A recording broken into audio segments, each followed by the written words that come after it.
Very good afternoon, children. Myself, L.K. Tripathi, SST teacher from LPM Public School, Kola Bazar, Gorakhpur. Dear students, today we are going to discuss about History Chapter 4, that is Tribals, Bhikkhus, and the Vision of a Golden Age.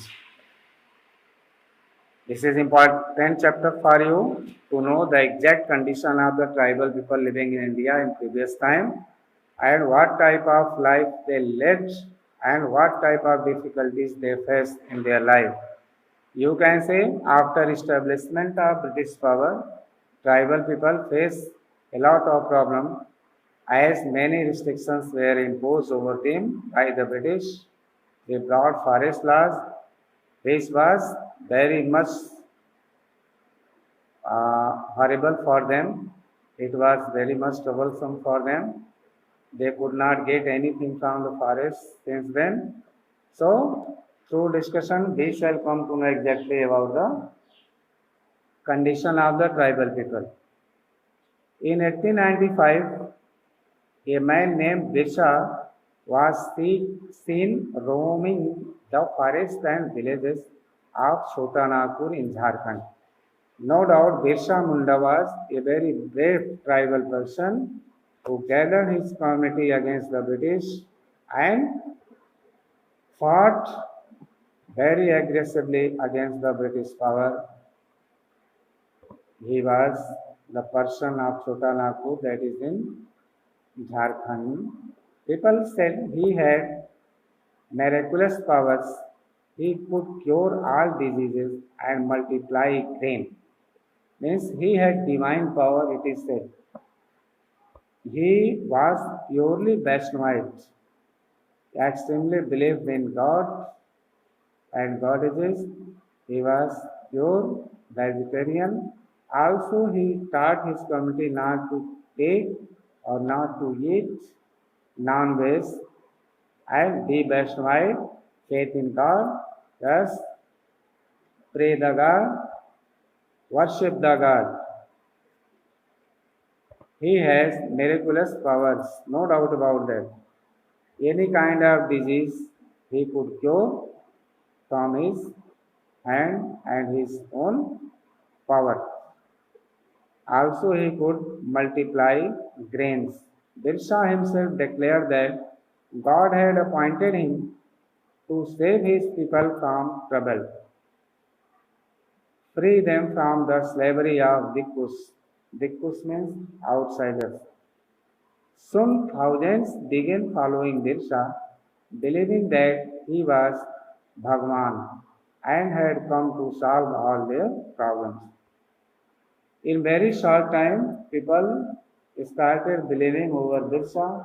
They said him just like God.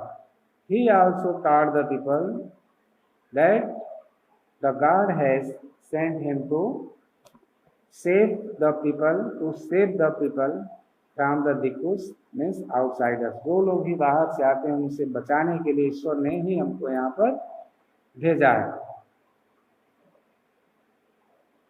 सारी slavery से मुक्त करने के लिए भगवान ने हमको यहाँ पर भेजा है, ऐसा उसने जो है लोगों को मैसेज दिया। Soon thousands began following Birsa. Birsa was born in a family of Mundas, a tribal group that lived in Chotanagpur. He belonged from the Munda community, that is the community of Chotanagpur, that is in Jharkhand. But his followers included other tribals of the region, Santhals and Orans. Not only Mundas, but also Santhals and Orans were also joining with him. All of them in different ways were unhappy with the changes they were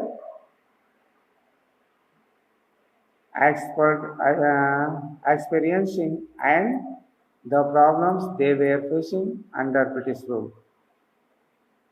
Their familiar ways of life seemed to be disappearing. Their livelihoods were under threat and their religion appeared to be in danger.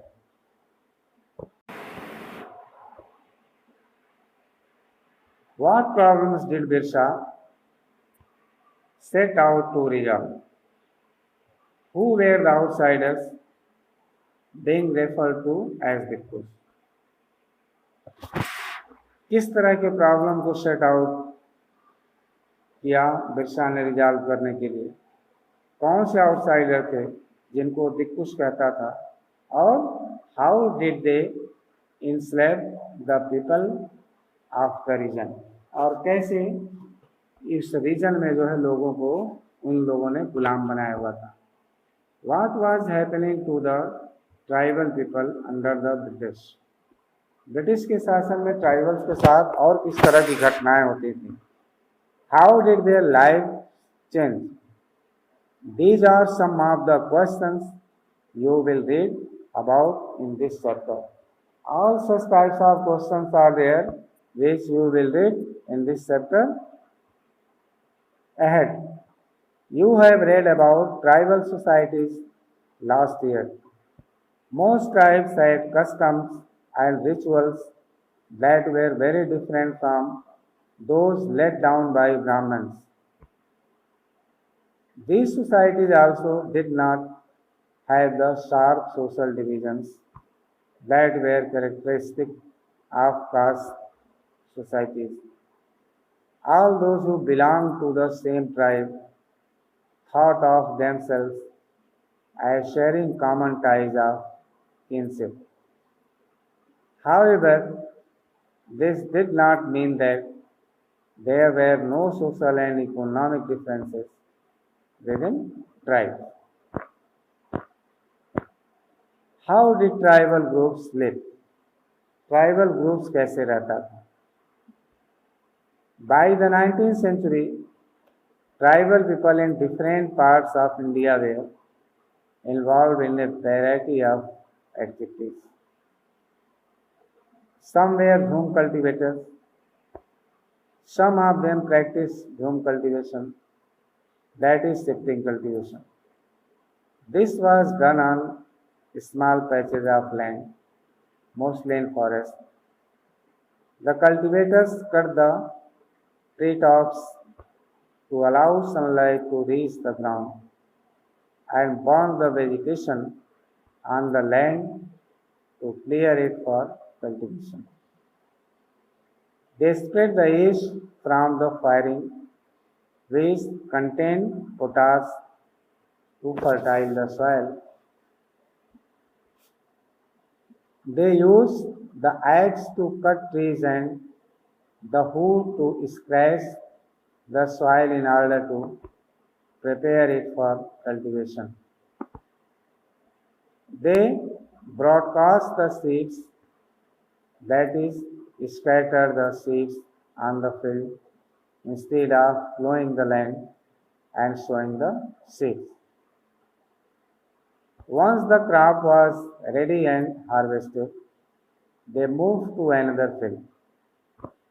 A field that had been cultivated once was left fallow for several years. Shifting cultivators, they are found in the hilly and forested tracts of northeast and central India. The lives of these tribal people depended on free movement within forests and on being able to use the land and forest for growing their crops. That is the only way they could practice shifting cultivation. Some were hunters and gatherers. In many regions, tribal groups lived by hunting animals and gathering forest produce. They saw forest as essential for survival. The Khons were such a community living in the forest of Odisha. They regularly went out on collective hunts and they divided the meat amongst themselves. They ate fruits and roots collected from the forest and cooked food within the oil they extracted from the seeds of the sal and mahua.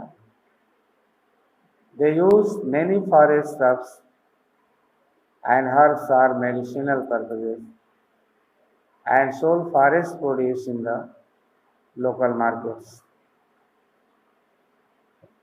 The local weavers and leather workers turned to the fonts when they needed supplies of kusum and palas flowers to color their cloths and leather. From where did these forest people get their supplies of rice and other grains? At times, they exchanged goods, getting what they needed in return for their valuable forest produce. At other times, they brought goods with the small amount of earnings they had.